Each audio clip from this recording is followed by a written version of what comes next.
Hi, I am Jenny and welcome to Freejoo, the global community of educators.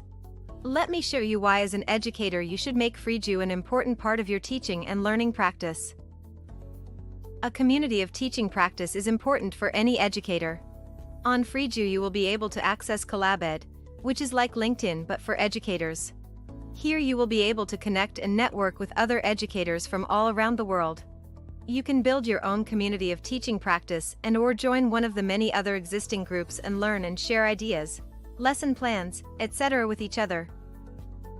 Then, for a more formalized approach to professional development, you can go to SkillEd, which is like Netflix for educators. Here, you will be able to access a wide range of courses designed by global experts that will help you to learn about new pedagogical, technical, and soft skills, all related to 21st century education and the future of work. There are more than 20 courses available for free, and for more advanced level courses, you can upgrade to the Silver membership plan for just $20 per year and get access to all courses designed by Akadasia. The courses are available in English and in several other Asian languages. And what's more, you will receive a free verifiable and tamper-proof digital certificate for each course that you complete. If you have upgraded your membership to the Silver, Gold, or Platinum plans, you also get access to DesignEd, which is like Canva for educators. Here you will find the easiest and fastest way to practice your own instructional design skills and build your own courses. We have pre-integrated several third-party edtech apps like Flipgrid, Canva, Mentimeter, Padlet, H5P, Zoom, etc. right into Freejoo so you can make your courses engaging and fun for your own learners. As you can see, there is a lot you can do on Freejoo as an educator. So what are you waiting for? Go to www.freejoo.com and get your very own free lifetime membership today. See you soon on Freejoo. All right, welcome everybody. Again, it's that time of the week. As you know, every week I look forward to this activity with all of you and get to see and chat with all of you again. My name is Roy Platon. I am the co-founder and chief community officer of Akadasia Singapore, but I'm based out of Manila. Good day to all of you. So wherever you are in the world, good morning, good afternoon, good evening, and good day again. We're present in about 35 countries, and over 160,000 educators are part now of the Akadasia family and the Akadasia network. And we consider you that are watching now a very important part of that. So thank you so much. Maraming salamat po. Even our friends from Indonesia, terima kasih for joining us. And of course, from all the other countries, perhaps you have friends from Thailand, Kapungka, and of course, Vietnam and all our other countries. Thank you so much for joining us for another fireside chat. Okay, so I hope all of you are very comfortable. You have your coffee or your tea or some warm milk, or maybe you're kind of sitting back and relaxing because, you know, this a little bit of time, a short break from, I know, our busy schedules. Everybody's very busy with their work life or their school life or their home life. So just sit back, relax, and have a listen as we take on our today's topic for this session today. So, as you know, very interesting that Akadasia really is here to empower educators everywhere. And our goal is really to support you, our beloved educators. And we do this through digital skills and credentialing. So you can do that on our website, and I'll show you that a little bit later. We can do that also through pedagogy training, so different methods of instructional design to further enhance your online teaching and blended teaching skills. We also have other life skills, okay? Growth mindset, entrepreneurial creativity, critical thinking, all those are available on Freejoo. So if I just take a moment to share my screen, just so that I can show you some of the courses that we offer on the site, I'd like to encourage you, aside from this webinar, we also have another course that we're highlighting. It's called Introduction to STEAM. So this was created by one of our colleagues from the US, and it's a very interesting course. Let me just share my screen really quickly. Okay. So here, if you come to Freejoo, Okay, Freejoo.com or Akadasia.com will lead you here as well. Don't forget to create your account. So when you sign up, for our educators in the audience, make sure that you change your profession to teacher. Okay, so but if you have students you'd like to enroll, we also have LMS functions. That's fine, but make sure you choose the teacher sign up. And when you fill this up, or if you have an existing account already, you can just sign in. And these are the array of courses that we have. Okay, so for free members, you have access to 20 courses, but for paid memberships, you have access to the full 100 plus professional development courses that we offer. Here we have here our colleague Gail Rosendahl from the US has Introduction to STEAM Education. Maybe some of you from the Philippines have met her already. She's done several teaching tours here. And if you go and click on this course, you can join this course. It's free. And it's a good introduction on how you can teach STEAM, which is science, technology, uh, uh, arts, mathematics, to your students in a more effective and fun way. Okay, so this is just one of our free courses available. And later I'll show you also the course that is related to our topic for this afternoon. Okay, so let me stop sharing for a while. So for our topic this afternoon, it's very interesting because it's a very important uh, insight and very relevant to whatever we're doing now today. And the topic is about practical approaches to maintaining a work-life balance. Okay, so work-life balance, we've probably heard of this.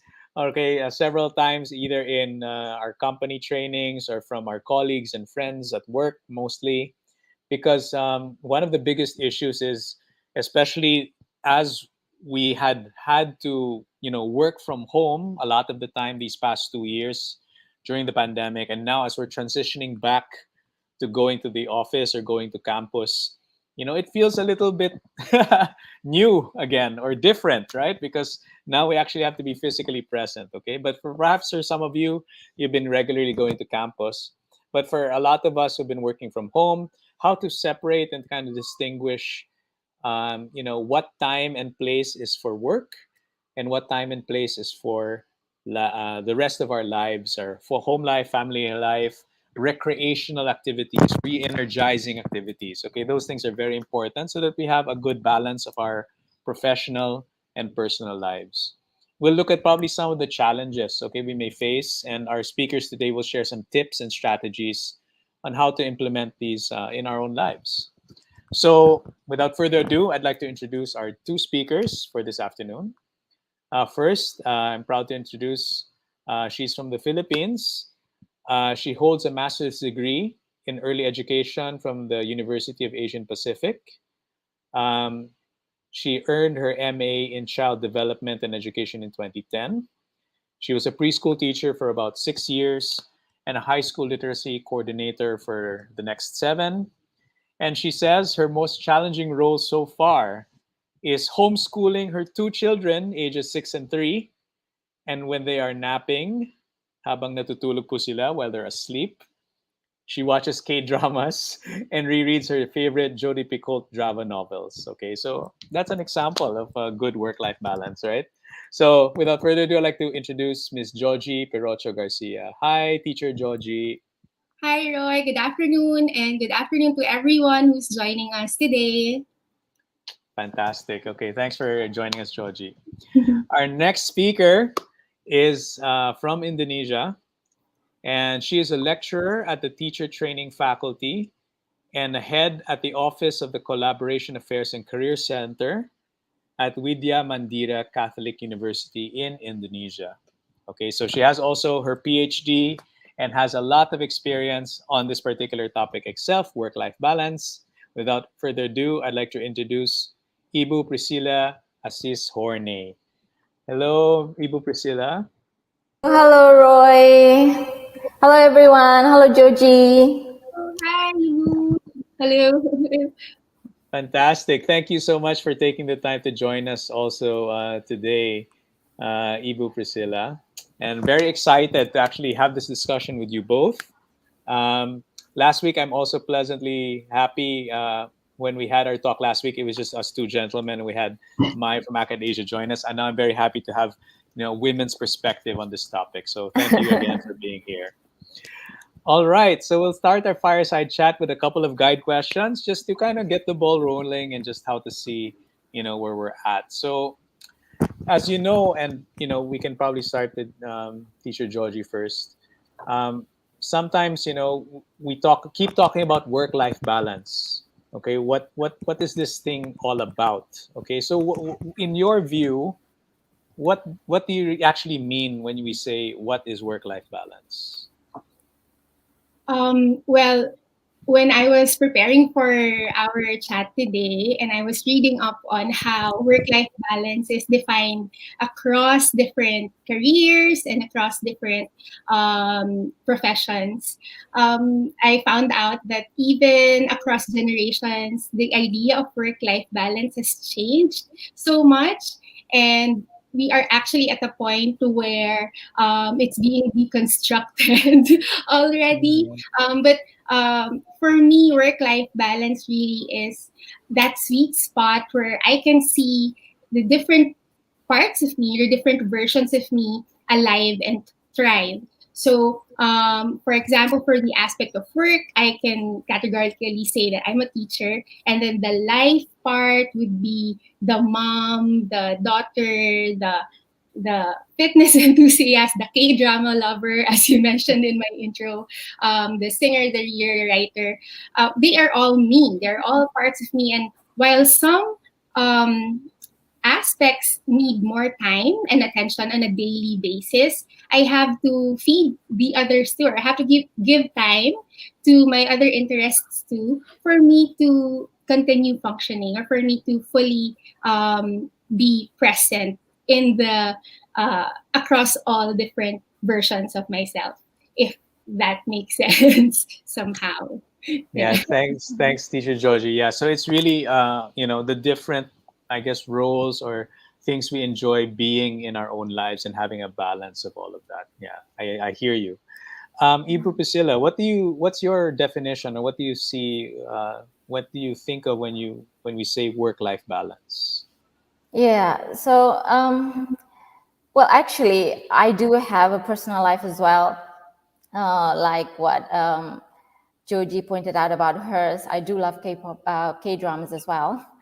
And when I was asked to speak about balancing work and life, I feel that this is a very kind of like a personal concept, because when we talk about this work-life thing, it's quite dynamic, because people from different backgrounds may have different ways in responding to this issue. But what I believe is that everyone here following the webinar, I think we have at least been put in a situation where we feel that we're not satisfied enough with our work and also life balance. We might feel that we're not working too much, we're working too much, and have less time enjoying the little things in life. And I'm aware that most of you here are teachers. I'm a teacher myself. I've been teaching for years, and because the value that we put into our job, there are sometimes we are not even doing anything to change the lack of proportion, and because we normally think that, oh, I have enough, I have excellent students, I love my students, I have food, I have home, so, and we don't want to do anything about it. But sometimes I feel like there is no pain in wanting better, right? And for me, balancing work life is basically having the least amount of conflict possible between my work and also life. And having that balance is, maybe the indicators are probably stability and also the increase of quality in my life. Yeah. That's great. That's a great insight, Ibu Priscilla, because I like what you said about have we taken the time to really think and reflect about the balance in our life if we're too focused on work or one aspect, and maybe to see how we can kind of balance it out, so to speak, or how to kind of make time and space for a little bit more holistic and complete development in our own personal lives. So I like what you're saying there, and I hear you definitely. So maybe I can continue on this train of thought. Um, what do you think? What do you think is the critical importance for teachers, given the incredible pressures they face daily, right? So when they start to think about it, how do you know when you're kind of out of balance when it comes to this work life management, and given the pressures teachers are dealing with, how do you think they can start identifying and begin exploring the idea of having balance? Maybe you can start with Ibu, Priscilla, this time. Yeah, as a teacher, I thought, I think for almost 20 years already. I started very young. I'm not sure in other countries, but in Indonesia, we're pressured with high yet critical workload demand. During the week, teachers we're burdened with teaching duties of at least like 18 hours lesson, with the duration of each meeting being at least 60 minutes. And these we have this long working hours, and then we 18 have hours. all, yes, Oh and we my. have, yeah, crazy, right? And then we have this repeatedly routines, which can actually create individual stress. I had a little reading, a little research to support this. So I found out that like almost 48% teachers in Indonesia have experienced serious work stress, because we don't only, at times we don't only teach, but we're also asked to do some other duties which are maybe not actually in our job description. And I think this kind of stress impacted on, say, for example, the time imbalance, because we have no equal time devoted to both our work and also family life. And it also impacted on, let's say, the satisfaction imbalance, because we have no equal satisfaction expressed at work and also family roles.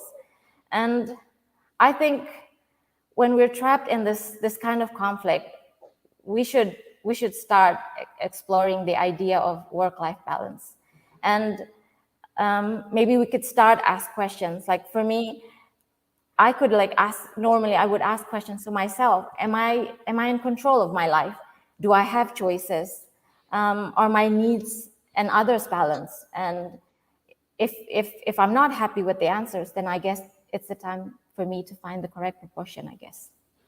Yeah, that's really great insight. So almost half of Indonesian teachers are experiencing some Yeah. sort of dissatisfaction and imbalance. And to ask that question, right? So am I really okay and happy where I am at?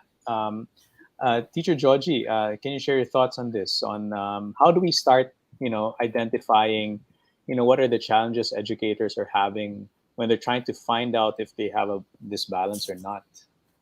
Yeah, I build on what Iba Priscilla said on constantly chasing that satisfaction level across the different aspects of your life. And then when you feel constant guilt instead of satisfaction, then that might be the time that you'd have to pause and check if you are actually pursuing work-life balance. There have been times in my career when I felt I I just kept on chasing deadlines at work, and then at home I kept on missing important events. So those big things and little things that pile up and make you feel constantly guilty in spite of working constantly as well. So it feels like you're doing too much, but it's never enough. So I see Eva Priscilla nodding and shaking her head. Agree 100%.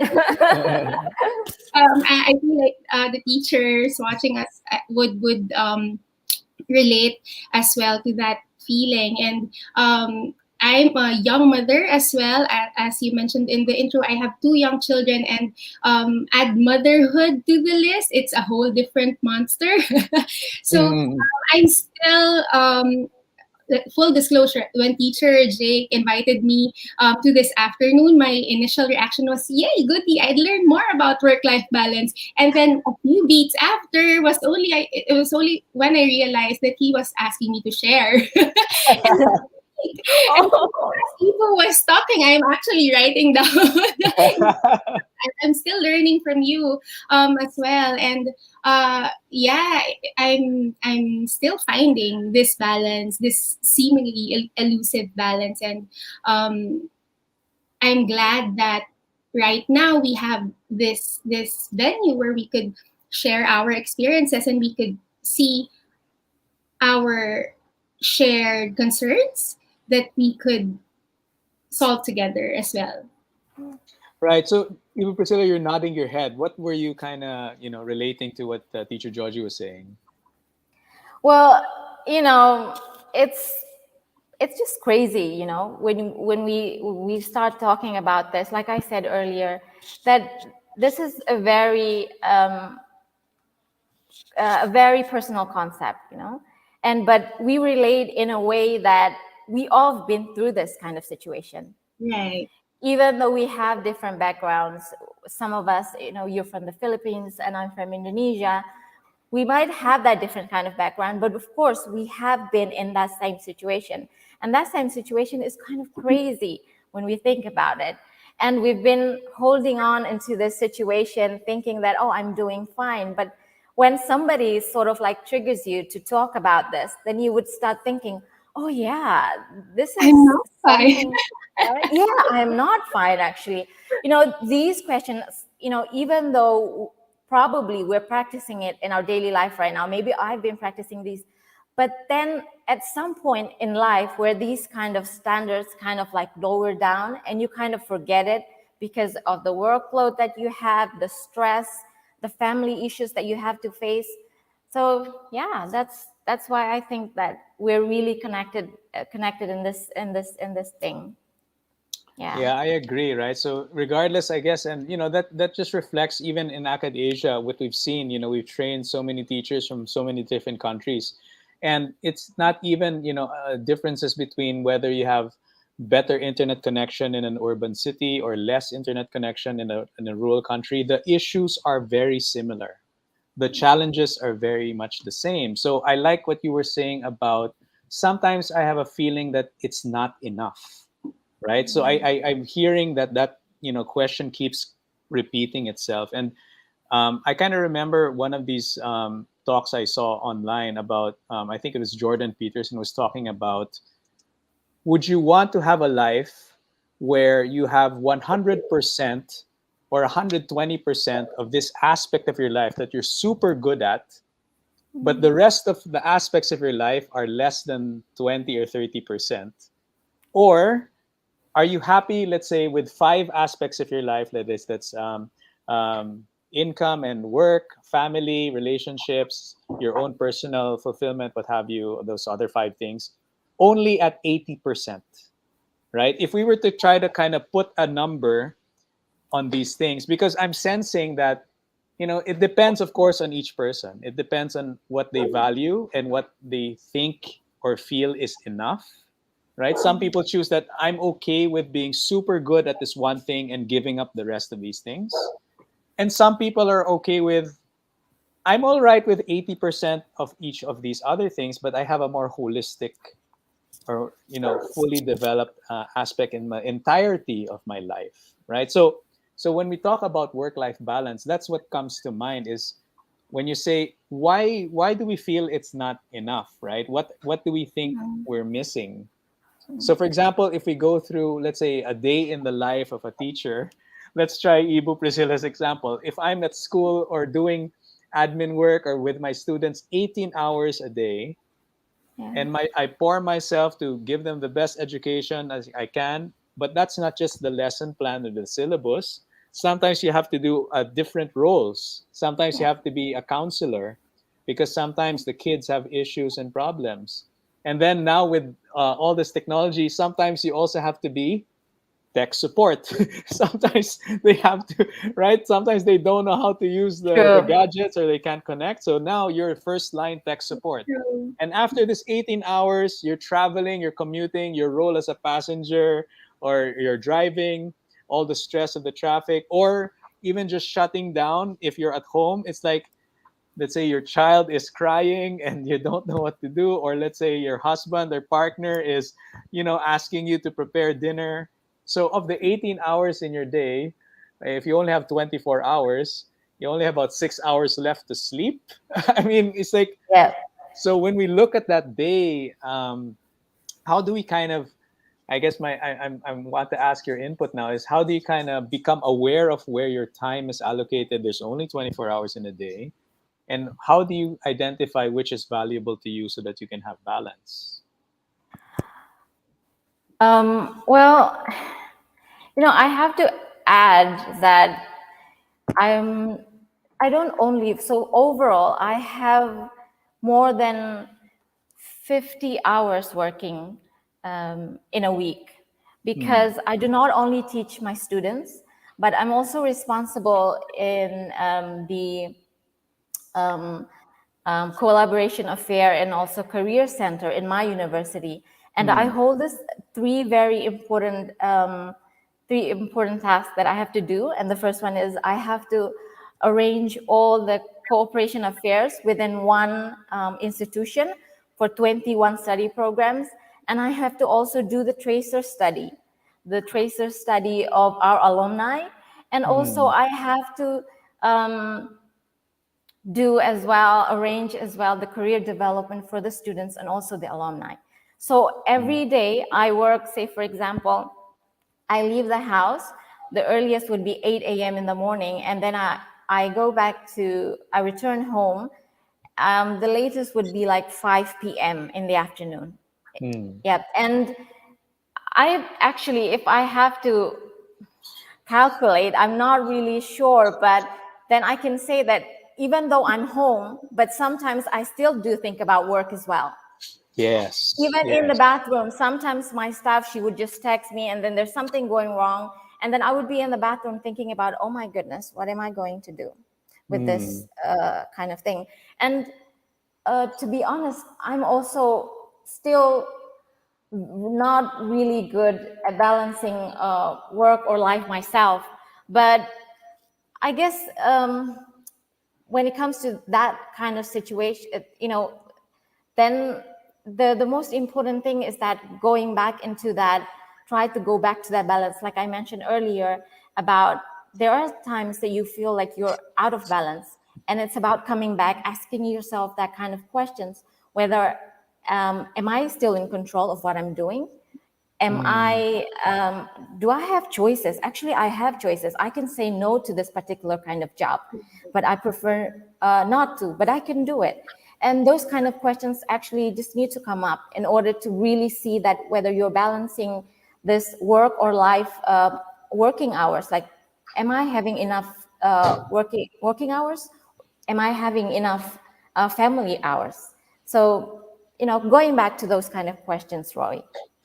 Right, right. Interesting. So yeah, even on that time, what I like about what you said is sometimes when you go home, you're still thinking about and doing work, right? So I think that's a very specific example of, how do we, I guess, practice that habit of being able to, let's say, what I recall is, finish work on relatively on time and leave work where at the workplace, which is extra challenging now because the workplace and the home place are the same place, right? Because it's even more challenging to separate it. But like for example, our friends from Australia, what I heard one story was, um, some of the shops there, whether it's a shopping mall or a small store or a shop owner, they will automatically or without fail every day, I don't know if they still do this in the pandemic, stop at 4 p.m. Right? So very strictly, I guess their culture is very different. very strictly, they probably start their day fairly early, maybe 7 a.m. and what have you. But when it comes at 4 o'clock, you won't be able to even buy dinner or what have you in some of the other locations in Australia, right? Because they go home. I don't know if they have to tend to the animals at their farm or something. I don't know why they have to end so early. But basically, what I had, the idea I had there was, they really have to kind of have this cultural habit of knowing when to stop and do the other things that, the other aspects of living and being part of their life. So, Teacher Georgie, what are your thoughts on this, and how do you think we can, maybe it's also not always a matter of the hours, right? So that's one way to look at it. But sometimes even the short amounts of time can be quality time, right? So, for example, the time you spent with your kids, even though it's short, it's really quality. Does that feel like it's enough for you? Yeah, I was gonna lead with that as well. If only we could be as clinical as that. No, we divide our time all the way up to the seconds and Mhm. follow it to a T, and that's when we could say that, I achieved good balance this week, or I achieved good balance today. But the balance for me would begin with stepping back and defining to yourself what the most important things to you are. So, and that would dictate all the smaller decisions. So, for Mm. example, if you tell yourself that, okay, my work is very important, but my family is as important. Um, when come decision time, that guiding idea that you have decided early on would help you make your instant decision. For example, okay, I need to finish this report, but my child is asking me to play with him right now, as literally, tugging on your skirt and pulling you to show me something that he built. So if it's not too urgent, for example, if my work is grading or marking essays, if it's not a synchronized class, then I could pause for a while, even for just 5 minutes, and then go with my child and give him undivided attention, and tell him clearly as well that mom has work to go back to, but I like that you shared this with me. I will go back to my work, and then later we could play again. So, with that example as well, it's also important that the people around you know your boundaries. Mm. I'm very lucky in that sense that the school that I worked with, both the preschool and the high school, knew that I was very family oriented, and actually that was the time when my life was changing literally in front of their eyes. From a single teacher, I became I got married, I had children, and they were very generous with their accommodations and understanding when I said, for example, that I cannot do dismissal duties, or I cannot take in club supervisions anymore because I have to be home with my children at this particular time. So you also have to be clear with the people around you about these boundaries, so they could help you with it, and they could help you honor the boundaries that you're setting for yourself with your time and your space and your energy. Even my kids who are very young, preschool, toddler age, know that when mom does this off screen, they need to step back first. And they know that, of course, it escalates sometimes. It becomes laser eyes. Yeah, the angry eyes start coming out there. On, hang on, not right now, but I will be with you as soon as I can. So those little things, when you give the important aspects of your life, you mentioned quality time, or the best of you during the time that you are working on it, then I feel that that's also one way that you can pursue balance. Yeah. Great. That's great, Teacher Georgie. I like what you're saying. No? So it's like, um, being able to communicate also to the people around you, whether your coworkers or family, what your boundaries are, and just letting them know that there's time for one thing or another, and to be able to respect the time that you have to give for a certain task or a certain person or member of your family. And it's not necessarily the length of the time also, but also the amount of focused attention you're able to provide. And I like what you said, because sometimes that's such a valuable thing, right? Even for example, if you're out to dinner, let's say with your husband or your partner, right? You're out to dinner and you're on your mobile phone, right? And you're still answering an email on and Yeah. chatting with someone, right? So maybe physically you're actually there, but you're not giving the focused attention to the person you're with at that moment. So that might be another aspect of, as with your kids as well, teacher Georgie, the quality of the time and focus, even though it's just 5 minutes, even though it's just 10 minutes, but they have your full attention. I think that's very valuable to share. Um, just before I continue, all right? So I'm just noting a lot of interesting comments in the chat, and I just want to acknowledge our friends, like also from, yeah. So I see from our friends from Philippines, Vietnam, Indonesia, chatting as well. We have one commenter here. I think, I don't know if you're a Mr. or Miss Tetin V, says that she often works until 10 or 11 p.m. at night. Okay, and she has the teardrop face. Okay, and then Salvi de la Paz is saying, I think we really need to set boundaries between our work and personal lives, and that's what we've kind of discussed. So definitely, I think it's resonating with our audience, and very good, interesting feedback that we have from our audience. Thank you very much, everyone, for sharing that. So coming back to our guide questions here. So um, what do you think are some possible uh, uh, what are the main ways that we think people may fall out of balance, or what are the biggest challenges do you think, where why am I not able to find that balance somehow? And perhaps maybe leading to that is any tips or strategies we think we can use to kind of address these barriers or these things, that why am I not able to find a better balance in life? Anyone can start. Feel free. Yeah, as I have mentioned earlier, sometimes some of us feel that there's nothing we can do to change the imbalance between work and also life. I think this is one of the biggest barrier.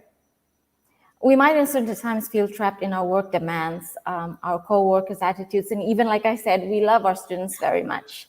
And even that financial demand is also one of the factors that actually make us think that, oh no, there's nothing I can actually do about this. What should I do? But for teachers, I think that might not be true. Yeah, because I've seen examples of people saying, if you're involved, say for example, if you work in a factory, working fixed term shift, and it's controlled by the machine, and all you can do is, this is the only job that you have, this is the only skill that you own, well, that's fine if you say that, okay, there's nothing I can do about this. But as a teacher, I think there's a lot of things that you can actually do. You have that potential, you have that skill, you have the education that's necessary to make you able to sort of like get out of that kind of situation. And I don't think that it is kind of good to say that, okay, there's nothing I can do. This is out of my control. Well, I think that actually you have that kind of control in your hand. And also one of the biggest barrier, and especially I think what most teachers in Indonesia face as well, is that it's about the money, right? Like we can say that, okay, please, have a balanced life. Okay, just reduce your workload, go home, come home early. But how about the money? who is going to pay the bills? And so I think it's about, making plans and making this kind of very deep thoughts about thinking, actually, how much money do you actually want, and how much money is it that you actually need, and how much time do you actually want to get to in order to have those, say for example, money to pay the bills. I think you have to come back to those kind of questioning yourself about your priorities, and learning to make priorities is, I think, the best way that I can actually cope when it comes to these kind of barriers. Yeah, I like what you said about particularly not to think that we don't have choices. We always have a choice, right? The only question is, what kind of choices are we able to make? And for example, in terms of, let's say, skill sets, let's say if we think that we only have skills for this, but I think teachers are actually quite flexible. We're always open to learning and getting new skills.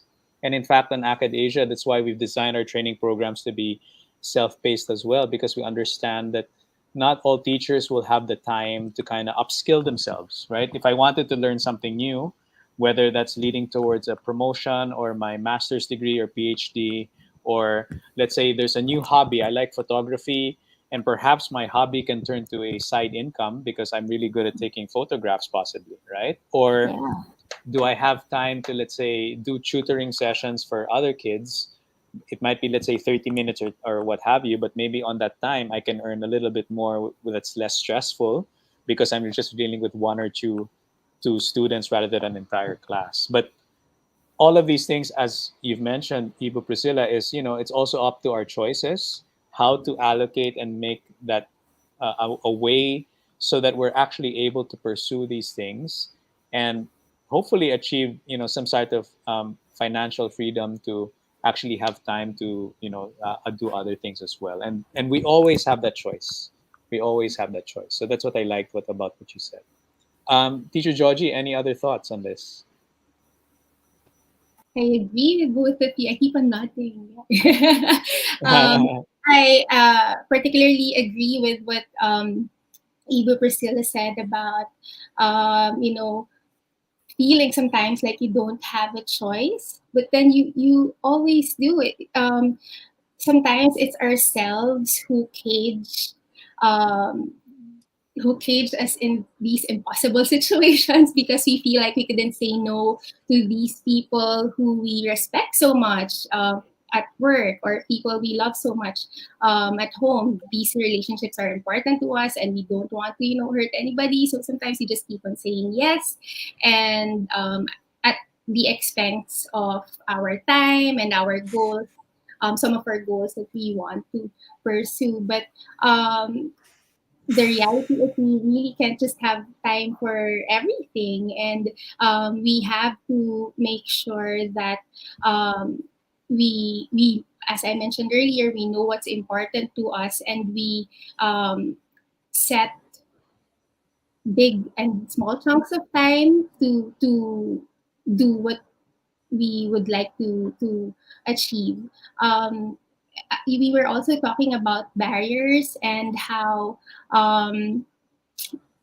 money, yes, finances, especially for teachers, could really be such a big factor on whether to take this extra tutorial student, or whether to add additional hours to our workload. But it apart from the realities of paying the bills, maybe it's also time that we revisit what we feel success is. Sometimes it's deeply Mm, ingrained in us, whether it's what we saw with our parents before na they work nonstop to give our family needed. But then, is there a way that we could break away from that pattern, or break away from that model, and just give um, the best of our time and energy without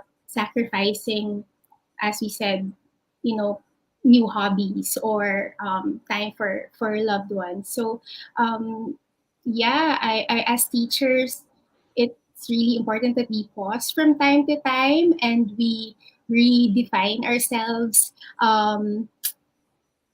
as whole persons apart from just being miss or ma'am or teacher because we could be of much value and service to our families and our communities if we don't tire ourselves too much in our workplace as well. Yeah, it's like sometimes the feeling of tiredness or exhaustion, right? So that's why it's so important to also take breaks and to kind of, as you say, take pause and kind of re-energize. I mean, that's why they say it's you're creating things, but you also need to recreate or recreation. The whole concept of recreation is you're trying to re-energize and fill yourself up again so that you can actually continue creating, because I think some of us here, we're very passionate about our teaching jobs and our educator jobs. We really love what we do, but sometimes even if we love what we're doing, it can get a little bit tiring sometimes. And it's good if there's some sort of psychic rewards or emotional rewards that you're able to get even if you're spending a lot of time there. But even the most veteran of us, sometimes we need to kind of step away and take a little bit of a break. Like for example, Ibu Priscilla is saying, what kind of K dramas are you watching now as your guilty pleasure or some sort of kind of happy time for yourself or fun time for yourself? Yeah. Well, right now, I am, I hope I pronounce this correctly. So I'm watching Pachinko at the moment. Pachinko, okay. Yeah. I I don't know don't if know Teacher whether, Joji knows that show. I've only seen it on the show on the pattern. I haven't seen yeah, it.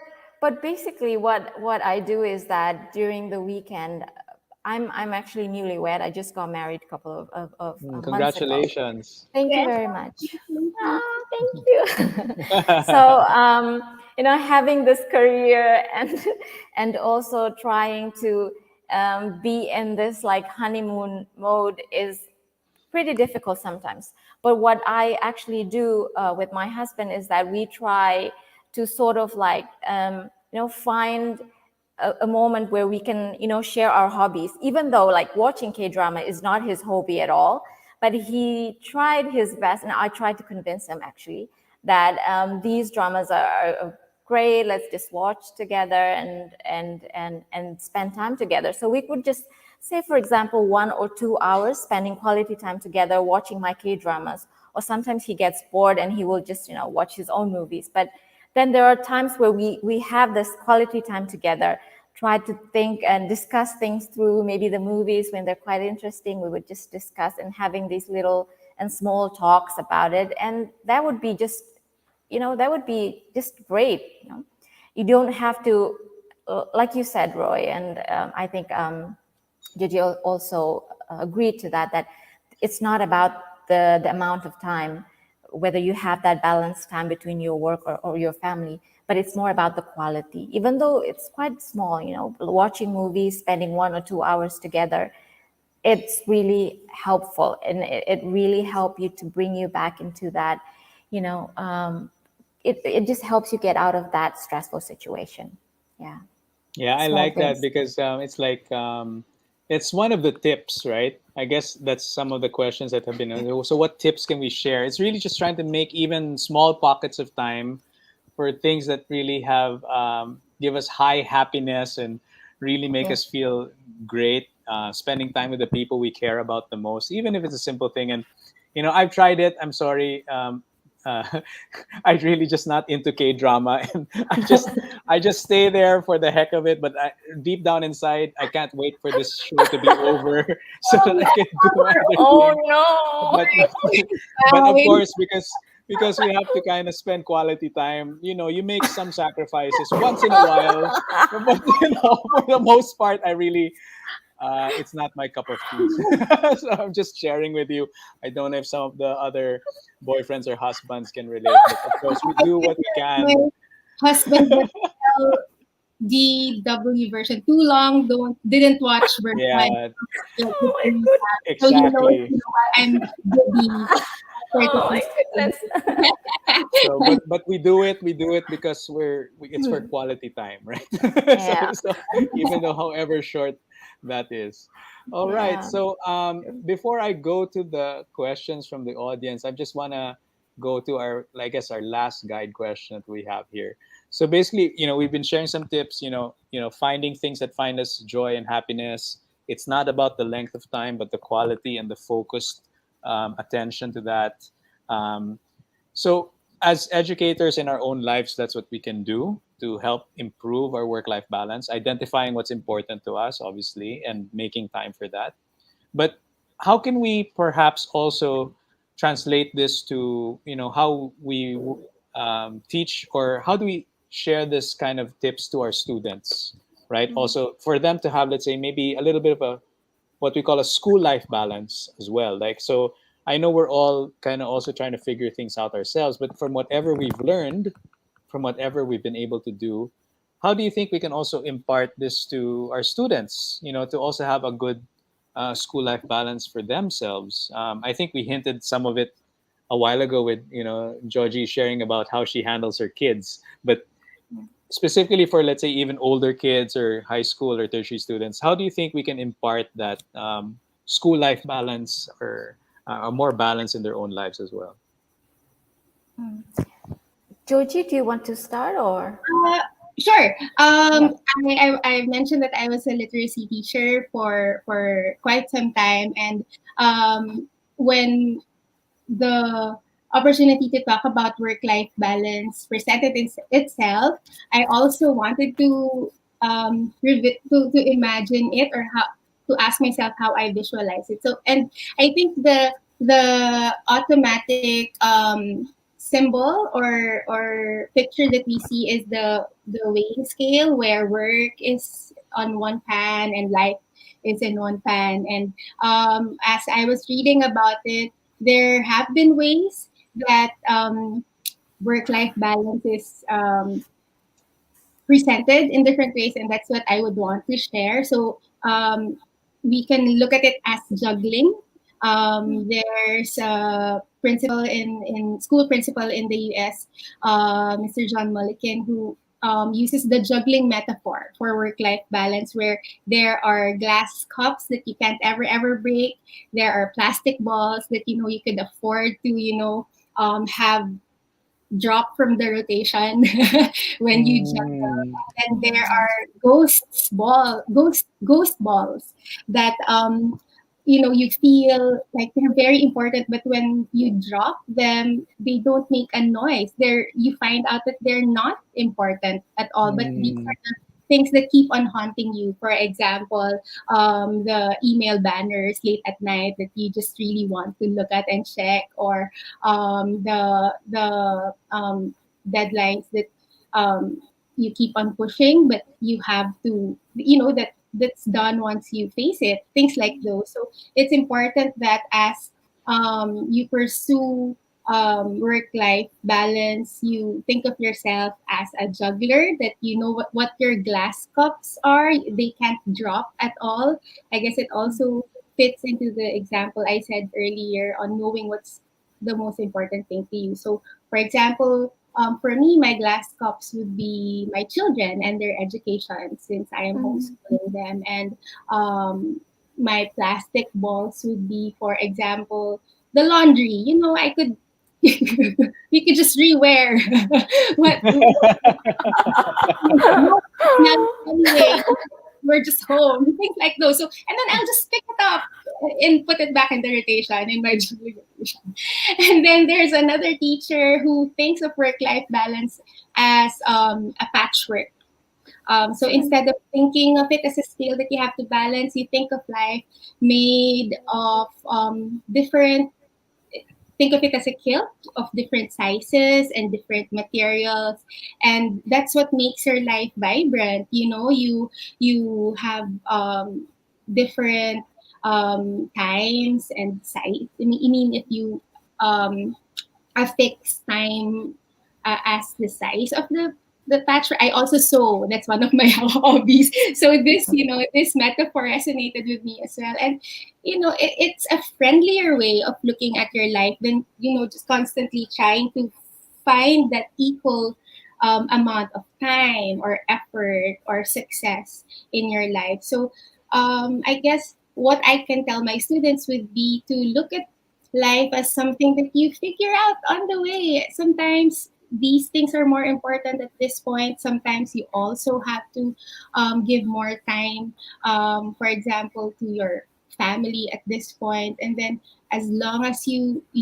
know in the end that you give the best of your time and effort for that particular aspect of your life, then that's success. That's work life balance success. So it's not an instant life lesson that you learn, but with practice you get better at it. Yeah. Yeah, so I like what you said, Georgie, about the metaphors. So the glass cups, the plastic balls, and the ghost balls. So they're really just hot air or whatever, or vapor, and they're really not that important. And I also like the metaphor of the kilt. If you like to cross stitch or sew something, the colors of your life, or the aspects of your life. If you're only doing this one thing, then your kilt is just all gray and black. And but what about the oranges and the violets and the pinks and what have you? So these metaphors we can use ourselves, and perhaps even for our students, they might be able to organize their activities and their priorities according to these glass cups, plastic balls, and vapor ghost balls, what have you, right? So that's one tip. The other thing I also liked about what you said was um, uh, being able to have that kind of organization, so that we can visualize and understand better what's important, and then communicate those who are important to us. Okay, all right. So, Ibu Priscilla, do you have any other quick thoughts, or I can also go to? We have a lot of questions. I'm just trying to organize them because some of them are kind of related. So I'm just going to try to group them together. But do you have any other thoughts, Ibu Priscilla, on this? Yeah, maybe I would just like to add about that. I actually, for my PhD, I did a research about cultures of learning in the classroom. And what I actually found out from that is that one of them is about the relationship between the teacher and also students. In Indonesia, normally our students expect us, most of them expect us to have the kind of role as educator learner with them. Some of them think that we should have that parent-children type of relationship. And some of them view their relationship with us as friend-to-friend kind of relationship.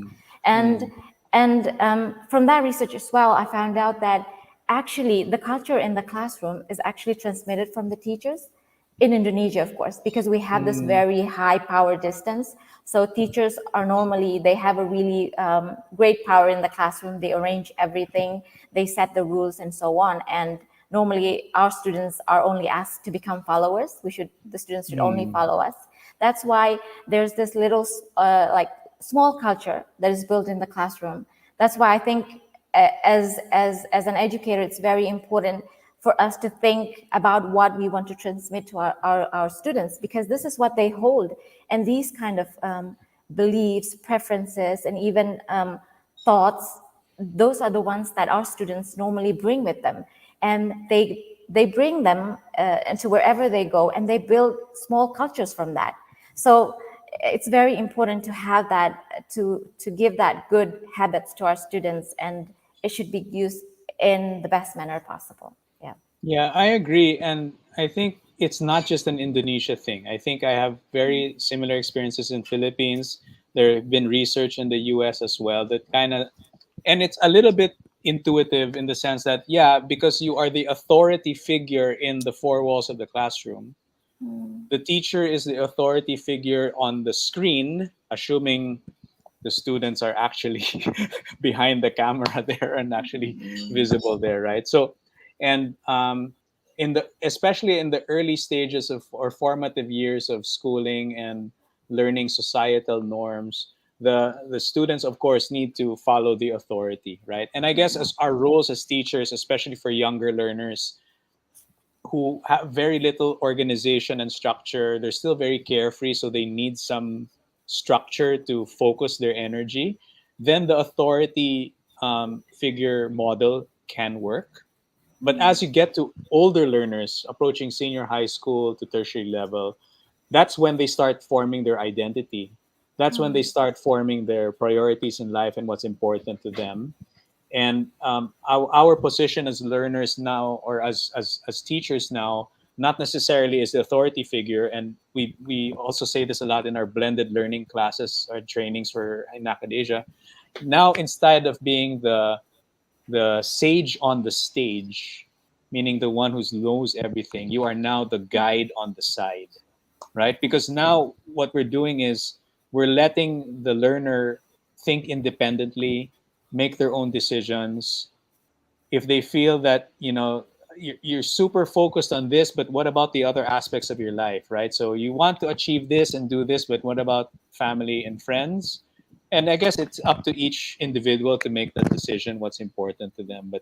But what happens when you fail at that choice that you've made? Let's say, it won't always be amazing.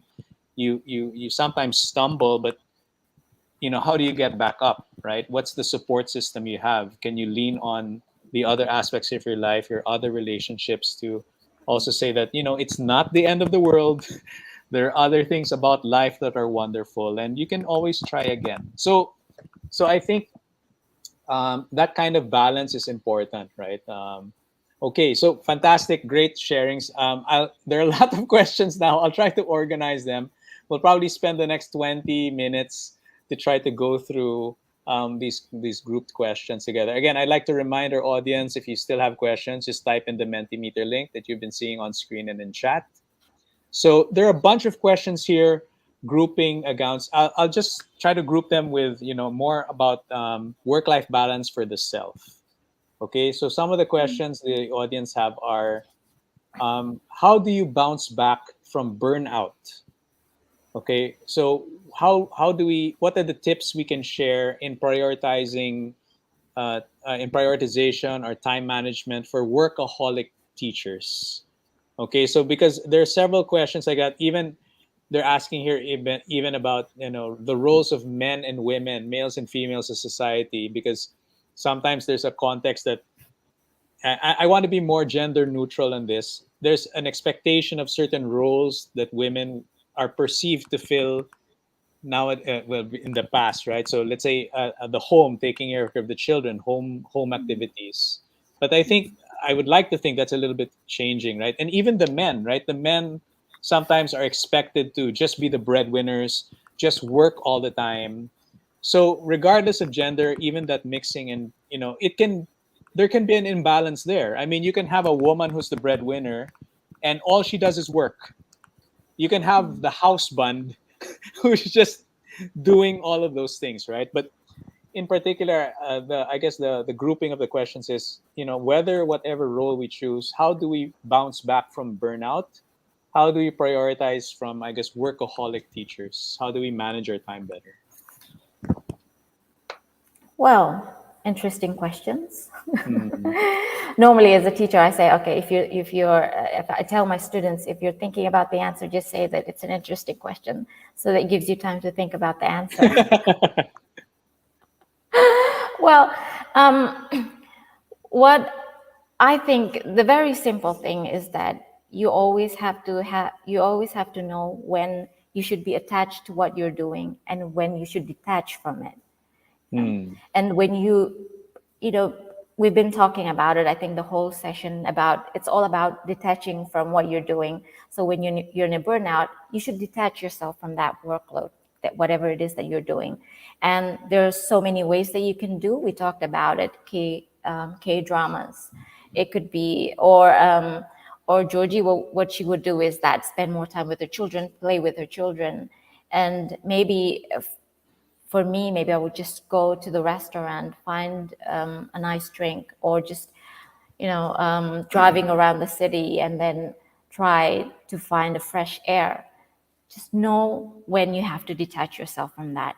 Because detaching meaning that, like I said, sometimes you're in the bathroom and you're like thinking, oh my God, this work is Still not, thinking about I work. haven't finished. Yeah. But detaching is really not thinking about work at all, giving that 100% of your time to relax.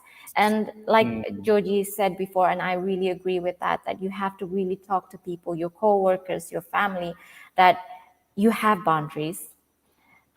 This is the time that I want to spend, maybe say, for example, I would like to go for a holiday. I would like to have a career break. And this is the chance. You have to talk about it.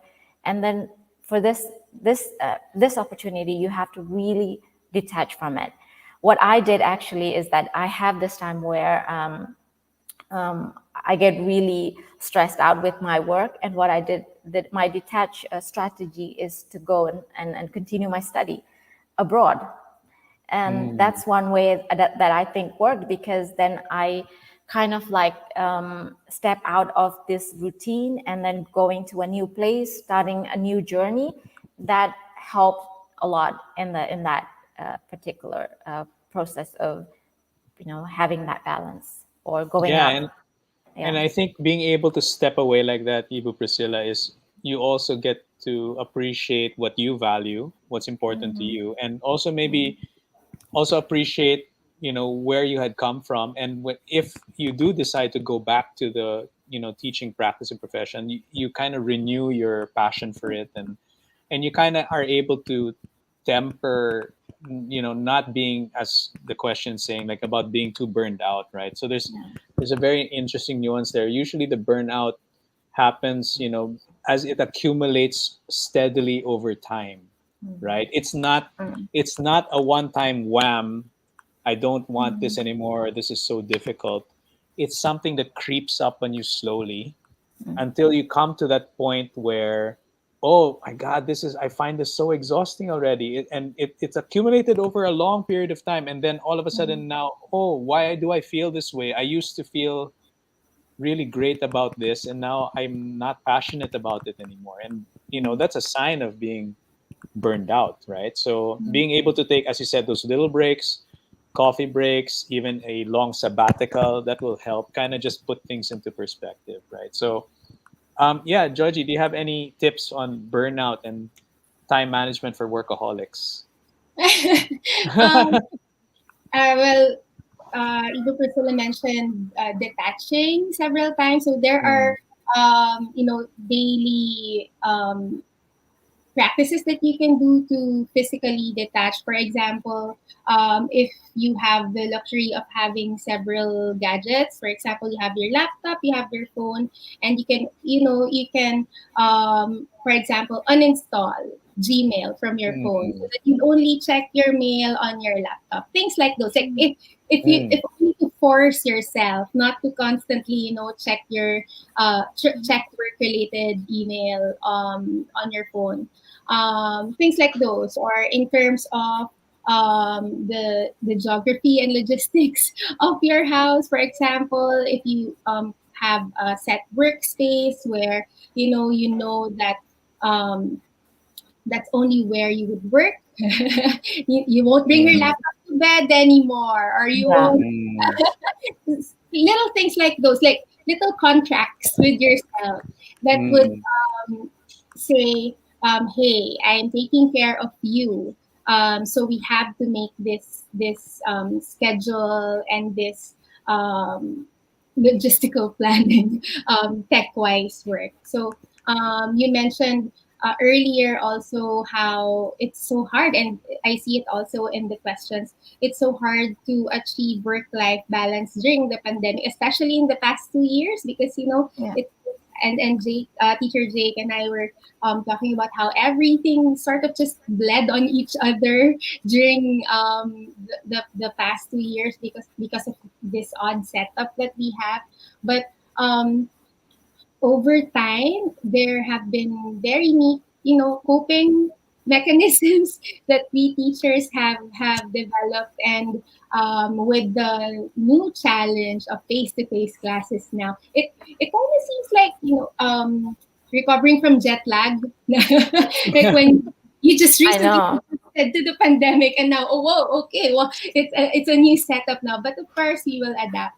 Then we bring those habits to this new setup as well, whether it's a hybrid setup or face-to-face setup. We continue to set these workable limits for our work schedule or our use of tech or our maybe it's a day-to-day schedule or a weekly schedule. So you just communicate it to your teammates, to your family. Sometimes you self-talk. I do Yeah. that just to Yeah. make sure that you stick to the plans that you're making for yourself. Yeah, absolutely. I like the being able to choose what apps go on which devices. I think that's a really useful thing so that, let's say, this device is really only for work or and this is for home. Even having a space, if you can, just specifically for work. I mean, related to that, sometimes, like, I know if we're working from home, sometimes you have an attire. So even just the mode of having dressing up, whether it's just the top or the whole thing, but just having Secret. in a kind of, let's say, you're dressed for work. That's also kind of a visual signal to the rest of the people in the house that, oh, Georgie's in work mode, oh, Priscilla's in work mode because she's dressed up. So they kind of visually see, I shouldn't really disturb her so much now because she's working, right? Or he's working. So that's another thing I like. The other thing would be uh, being able to even what I do sometimes is I try to not sleep with the phone beside my bed. I know it's super hard because, Yeah, like, charge is in the other room. yeah, right. Yeah. So you Oh. don't know if the kids will play with the phone or whatever, right? But if you can, and I think there's one chat here from Miss Eva Noble. She's saying, oh, sorry, that's the other one. The RRSD, Miss Trinidad Tirante. She's saying that rest, relax, and sleep. But sometimes our sleep is so much disturbed when the device is right beside our bed, the blue light and the chat messages, all of that. So one thing I found useful is, and it's very difficult, is to really keep the phone outside the room. I use an alarm clock at 5 a.m. or 6 a.m., the old school alarm clock, just so that I my wake up my and alarm clock is our toddler. He jumps on me. or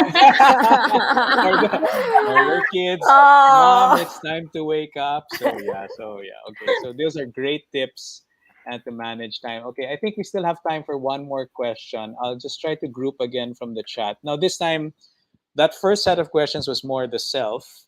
This next set of questions is more in relation work-life balance in relation to others.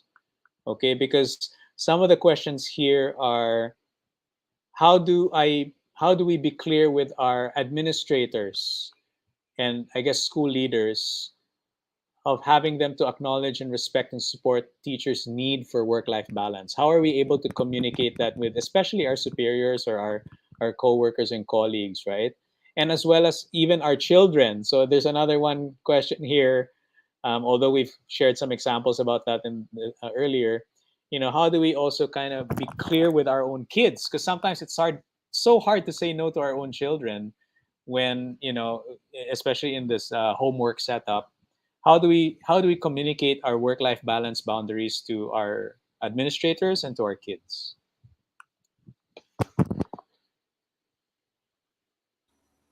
Anyone can take a crack at it. Okay. Yeah, I think Georgie will answer the question related to kids. Well, sure. I actually, my responsibility in the university is towards the president of this university, and he's a pastor, so he quite sometimes maybe it's difficult for him to be in our situation where it is quite different from his. So there are sometimes some workloads that he normally gave me, and because of this, like I mentioned before, the power distance kind of relationship that we have here in Indonesia, sometimes it's very difficult to say no to him or to our boss. But actually, I learned that after I got married, there are some things I need to prioritize my family as well. And what I do is actually, I go up to him and then I say that I cannot do this or I cannot do that. And the most important thing is sometimes we're kind of scared, and I think many teachers here as well. And for you who's asking the question, maybe you feel like, oh no, how am I going to, I have a boss and, he or she is very strict. How am I going to say no? Maybe you're scared if he or she will think that you're not doing your job accordingly. But the most important thing is try to speak, communicate that, because even though it seems scary, but there are always solution. There are always, if you open communication with someone, there will always be solution. Even though it's a win-win solution, it doesn't really matter. The most important thing is you try to speak about it. Don't just try to think that, okay, this is out of my control. I cannot, he's too mean, he's too, scary. I don't want to even discuss this with them. But just try to communicate, try to make him or her understand about your situation, and that there are some things that you cannot do. Like I said, even though working at this unit, I only have one staff, and I cannot really, at the beginning, I did not really trust her to do all the works or some responsibilities, but I learned that, no, I can trust her, and I think that she can learn. So that's why it's important to, as well, to give trust to your coworkers or your staff or anyone that's working with you. Sometimes maybe you feel like, no, this is overload, I don't think I can do it. Give that trust to someone else. I think they have the capability as well to do it if you give them the chance to do so. So yeah, I think that's it. Communication. Absolutely, right? Being able to also just speak your mind and just be honest about where you're at. Even just communicate how you're feeling about this particular task or thing or activity that your boss is asking you to do, and just tell them outright what you think of it, and then you can work it out from there. It might not always work. He might still, or she might still say you still have to do it, but then at least they're aware of the challenges you're going through and how you're managing it. And that's much better than just accepting and when in fact it's already kind of leading you towards a burnout already. It's better to kind of let them know how you're feeling. Can we do this with our kids too, Georgie? What do you think? Well, before I talk about trying to do that with the kids, I would like to add briefly to the idea Okay. of talking to your bosses or your colleagues. Don't You just have to show that you're not saying no just because you want to say no. Especially if you have an awareness of what's on your plate already. Sometimes it just takes showing them, hey, I have this and this. If your task if the task you're giving me is urgent, I can't work on it until I finish these things. Will that be okay with you? Or will it be okay if we pass it on to someone who could maybe do it faster than I can at this point? So finding that compromise, showing them that you are also willing to delegate tasks, and not be scared of losing plus points from your boss if the team is all on the same page of getting things done. I guess if your superior is working with that mindset, then having hear you say that wouldn't be an issue, hopefully. There, at least that's what also what I experienced from the schools I've worked in before. As for kids, it really depends on the age of your Yeah. kid. For example, my 6-year-old is now in grade 1, so she also has chunks of time where she has to work or she has to study independently.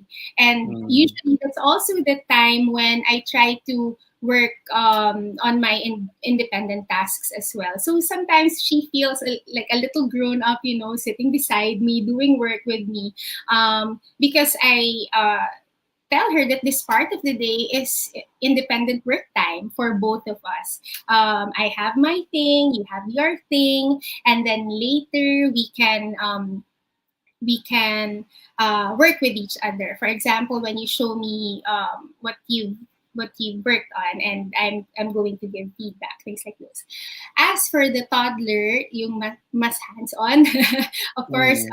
I would need to really apportion hands-on time with him. And personally, that's my mental break also. So because he's 3 years old now, most of our tasks together are sensorial tasks. So sometimes it's me who enjoys, the sand table more, or the water table more, because I also need my off time, so to speak, with him. Mm. So it's a matter. Sometimes it's like that meme of diffusing a bomb. Like you don't know what configuration really you do with your schedule, but um, uh, if you plan ahead, it is possible. As much as uh, you can, don't tackle your tasks day by day, but if you can have a longer stretch of time where you could plot the chunks of activities that you need to do, your children need to do, your husband, your partner needs to do. For example, my husband's pandemic hobby now is playing the trombone. So we have to give him the time and Wow. space for that, so that we can also do our thing while he's tooting I hope loudly. it's not too noisy at your house, Georgie, when he's practicing the trombone. Yeah, it can be noisy, too noisy at times. But of course, again, like I said, while he's doing the while he has his trombone lesson, then that's also the time where we could do our noisier tasks, like dun ako maglo-laundry, or the kids could do their rowdy play because it's noisy time, so it's fine. Yeah, it's noisy time. I like those strategies. You're trying to incorporate and you're hitting two birds with one stone, right? Whatever activities are needed, as you said, they can be your break time at the same time, or you can do kind of activities together that kind of, are able to do both at the same time. So that's interesting. I mean, I thought you were going to say, oh, I just put my headphones on and I watch my K drama while he's playing the trombone. I thought you were going to say that. Yeah, so like some of our comments from the audience, right? Yeah, some issues are like Shen Jingji, I hope I'm saying your name correctly, on Facebook, saying that communication is key, but the problem lies whether the other party is receptive or not. But so yeah, hopefully you have some open-minded leadership and you can actually have real conversations. We also provide design thinking courses for groups here in Akadasia. So if that's something that your organization needs, please reach out to us. I also like what Emily Tacuel is saying. She's saying, I guess for work, set the rules, no due dates within weekends. Messages will be answered only during working hours. Okay, but I hope that's followed. I mean, that's the issue, right? I hope people are able to respect the time, and even for the students. Sometimes when we had some students with us and teachers, they had a hard time managing their students because they would chat their teachers late at night, Your night right? out. Yeah. About assignments. Exactly. It's like, guys, it's 11 o'clock, 12 o'clock. Of course, if you've been a young person, you know that sometimes you cram for your homework or you cram for the research paper, and they're chatting you at midnight. So my Yeah. suggestion, as we suggest at Academia to all our teachers who've trained with us, is set your consultation hours very specifically. So, for example, you can message me on the platform or in chat Mondays, let's say 3 to 5 p.m. only, once a week. And that's it. Any other time outside of that, I will not entertain questions about the research project or the topic, right? And that way, the students also know to respect your time as well. Okay, so do we have time for one more question? Unfortunately, we do not. All these questions are super interesting. I guess before we wrap up, I'd like to give, I guess, Ibu, Priscilla, and Georgie some opportunity to share their final thoughts on the topic. before we close the session. So, any final thoughts on work-life balance and how to maintain it? Please go ahead. Well, basically, I would just like to appreciate all the teachers out there who have been working so crazy, and even most of them are not complaining at all, and that's really amazing, especially for working moms like Joji. You guys are really amazing, and I think that the most important thing is that just remember that what we want is that to be content in our life, to have the satisfaction and also stability. And if you feel like you're not in that situation anymore where you feel you're so stressed, you're not being yourself, and sometimes your family becomes the victim of that all, then you should, like we've talked about it, you should go back and try to meditate and ask yourself whether you're in the right situation or not. And there are always people around you are always open to communicate with you, anything at all. So don't take the burden by yourself. Try to communicate with other people and also seek for help as well. And good luck for whatever it is that you're doing. And you're just so excellent. I think being teacher is one of the most noble job that you can have. And I appreciate every one of you. Yeah. Thank you so much, Joji. Any last thoughts on this?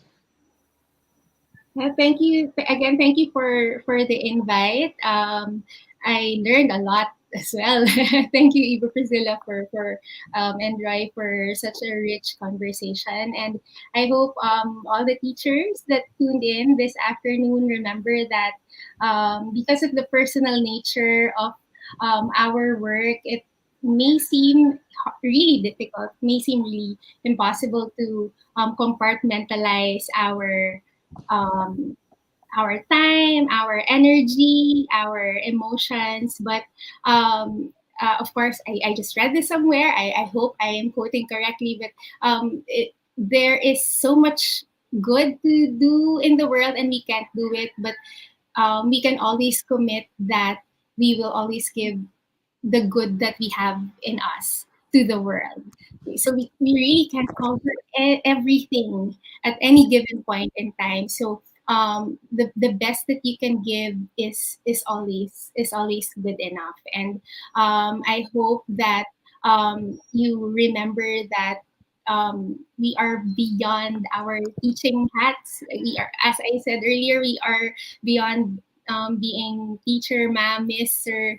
We are children as well, daughters, sons, parents, aunts and uncles, friends. And I hope that you get to nourish those parts of yourself as well. Thank you so much. Absolutely. Thanks so much, Teacher Georgie, Ibu Priscilla. Thank you so much for your sharing. I learned a lot as well. Before we wrap up the session, I'd just like to share again for those who are interested in the certificates after this session. So just like always, as I share my screen, be sure to be able to create your Freejoo account. Go to www.freejoo.com. It's been flashed on the screen. When you create your new account, make sure you choose teacher as your profession. And then once you enter and sign in successfully, activate your account, you'll see the courses. One of the courses available, of course, is the Introduction to STEAM by our teacher partner, Gail Rosendahl, who is able to create an interesting STEAM integration. This is a free course. And for this topic in particular, just go to the Skill Ed of Freejoo. You can just search life for work-life balance or work-life. There are several courses here about that, and some of them are in Indonesian, in Vietnamese. If you would like to take the English course, just go scroll down. It's a little bit further down, and you'll see the course here, Maintaining a Work-Life Balance. So this is the course that accompanies this fireside chat. So just be sure to click on it. And then you go through the session, you go through the course. It's really very easy. And once you've completed all the topics in this course, you will receive your e-certificate for this session. Make sure that you go through all the topics completely. So if we just let the screen load, okay, so there, various topics about this. I think you can do this in less than 8 hours. It won't take that long. It's only 4 topics. And then at the conclusion, once you complete the simple assessment that will be there, you will be sent your own blockchain certificate by email. Okay, so in your email address, using the account you registered with here, you will receive your e-certificate for this topic, which is maintaining a work-life balance. All right. So make sure to sign up to Freejoo and finish your course so you can get your certificates. And on behalf of teacher Georgie and Ibu Priscilla, all our friends and staff at Akadasia, Mai, Jake, Ethan, Laurel, thank you so much. Great helping the session today. I am Roy Platon on behalf of Akadasia. Thank you so much. Maraming salamat po. Terima kasih. And to all our friends all over, thank you and see you next week. Don't forget, we have our session next week. Please register on our session next week. Okay? Thank you See very you. much. Bye-bye. See you. Thank you. Thank you. Bye-bye. Hi. I am Jenny and welcome to Freejoo, the global community of educators. Let me show you why as an educator you should make Freejoo an important part of your teaching and learning practice. A community of teaching practice is important for any educator. On Freejoo you will be able to access CollabEd, which is like LinkedIn but for educators. Here you will be able to connect and network with other educators from all around the world. You can build your own community of teaching practice and or join one of the many other existing groups and learn and share ideas, lesson plans, etc. with each other. Then, for a more formalized approach to professional development, you can go to SkillEd, which is like Netflix for educators. Here, you will be able to access a wide range of courses designed by global experts that will help you to learn about new pedagogical, technical, and soft skills, all related to 21st century education and the future of work. There are more than 20 courses available for free, and for more advanced level courses, you can upgrade to the Silver membership plan for just $20 per year and get access to all courses designed by Akadasia. The courses are available in English and in several other Asian languages.